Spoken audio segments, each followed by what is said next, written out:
A packed house of peeved people, so many of you showing up for this meeting with federal water managers over these algae blooms. The fire department had to stop people from coming into the meeting room at the Cape Coral Yacht Club today. This was around lunchtime. In the hot seat, the Army Corps of Engineers, who've been releasing tons of polluted water from Lake Okeechobee into the Caloosahatchee and our beaches where we're seeing the algae blooms. 4 in your corner, Sam Sosa, live at the Yacht Club beach right now to show you what's been happening with this long simmering confrontation. Sounds like it finally came to a head, Sam. Patrick, the irony in all this is incredible. While in there they were talking about solutions, right outside there are no swimming signs at the beach and algae overtaking the beach here at the Cape Coral Yacht Club. There are a lot of people at this meeting who had some heated questions for the Army Corps of Engineers about what's happening right now.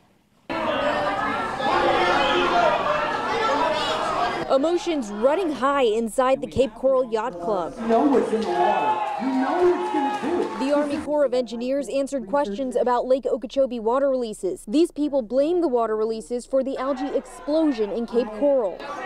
I want to send it south, but I don't have the infrastructure to send any more south than what I'm currently sending.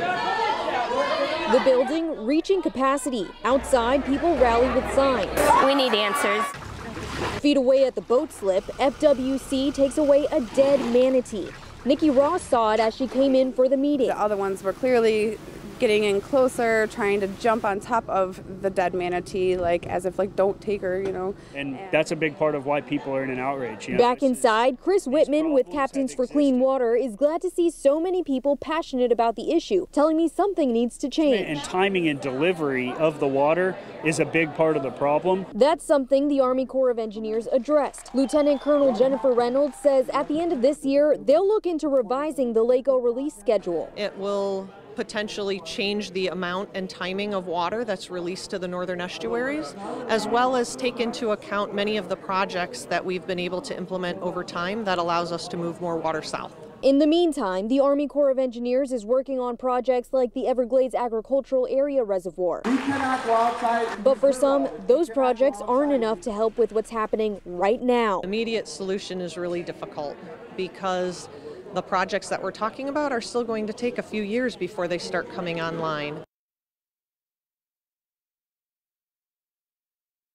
All right, now you're taking a look at some of the algae gathering at that boat slip we were talking about, where that manatee was found floating dead here, and FWC took it away. Now, as for those bigger projects, those are years in the works, but the Army Corps of Engineers say they are doing minor changes to send as much water south as possible as they can right now.